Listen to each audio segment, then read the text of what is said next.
I want to take you now to KwaZulu-Natal, where a funeral service of 12 people of the same family who died in a road crash last weekend is currently underway.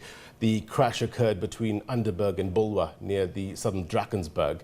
Officials from the KwaZulu-Natal Department of Transport have instituted an investigation into the circumstances of that crash. I want to bring in my colleague Ayanda Mhlongo, who's covering this funeral service for us. Ayanda, thank you very much indeed for your time. No doubt a ubiquitous sense of melancholy in the area where you are. Let's get the very latest, though, with regards to the investigation around this crash. Tell us more. Yeah, very good morning to you, Blaine, and good morning to our viewers at home. Certainly a very, very difficult and somber mood here in the area of Kilnham, Underberg, as you can possibly see, Blaine, behind us.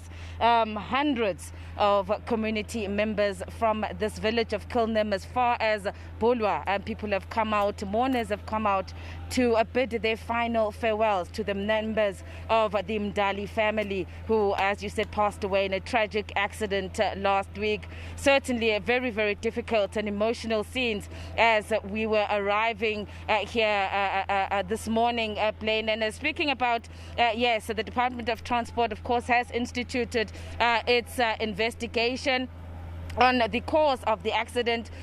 We were told initially that the family had been on their way back from a family ritual after funeral of one of the family members when the accident took place. In fact, about a kilometer away from where we are, the driver lost control of the minibus taxi and it then rolled over an embankment. But to get more in terms of the investigation and government's, of course, intervention, as well as their assistance with this family in terms of the funeral, today I'm now joined by the Premier of the province, Mr. Sihle Zikalala. Premier, very good morning to you, and thank you very much for joining us. Certainly a very, very sad and emotional scene. I think it's one of these difficult moments for you when you have to represent the province.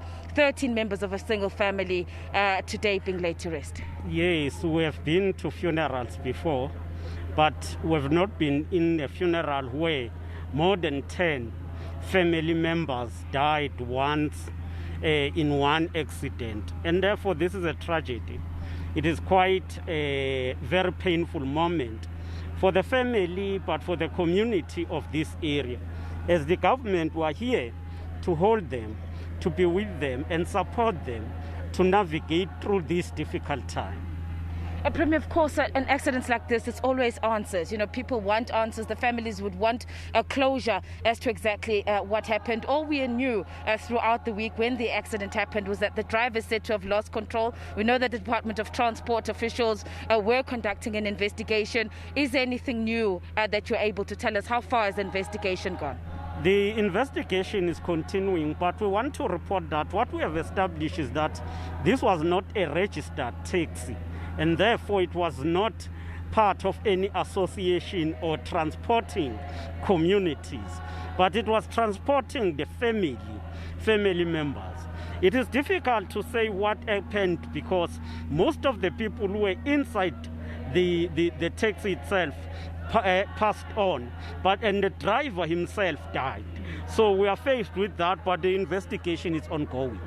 Certainly that must be concerning, Premier, because even in the past we've had incidents where, and I know through the Department of Transport and yourselves as the government have always cautioned members of the public to ensure that if they are going to be travelling, they try to go through the taxi associations, check that the vehicles are licensed and that the vehicles are in order. Yes, the vehicles was not licensed, and that is one of the problems. Since the country entered level 1, we've had 77 car accidents in KwaZulu-Natal as a whole, and they've cost 106 lives. This is terrible, and that's why we are saying out of this tragedy, let us learn, let us be responsible in whatever, wherever we are, and drive whilst we are driving. It is October, and of course it is a focus on transport as well. Broadly speaking, I know that there is a lot of interaction between yourself as leading the government as well, Transport Department, with the taxi industry as well. We are moving towards the festive season, Premier, and this is a time, unfortunately, where we see a high incident rate. Stepping up, and you've said, Premier, that action needs to be taken, and particularly within the taxi industry. Are you this time around in your engagements seeing a commitment from the industry to say that moving on, they're going to be tightening up their operations as well? There is a commitment. They've committed themselves to work with us and to ensure that they follow all rules and the law in terms of the regulations.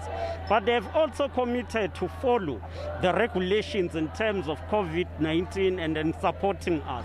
So from the side of the taxi industry, we can say that at a leadership level, we are together, we're interacting. But because the taxis are driven by drivers, we need to ensure that we beef up even the issue of traffic police and ensure that we prevent accidents.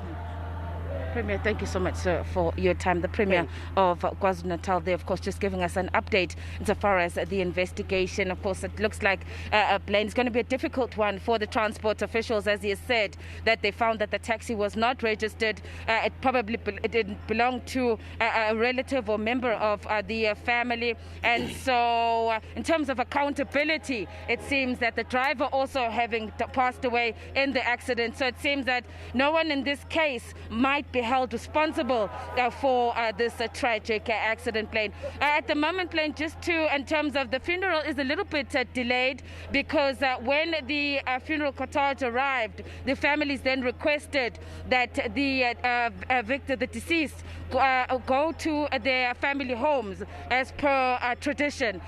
So they've gone to the homes for small rituals. They will then make their way back here for the funeral to begin. Plane. All right, Ayanda, we'll monitor your feed. As soon as things get underway, we'll come back to you. Appreciate you reporting there.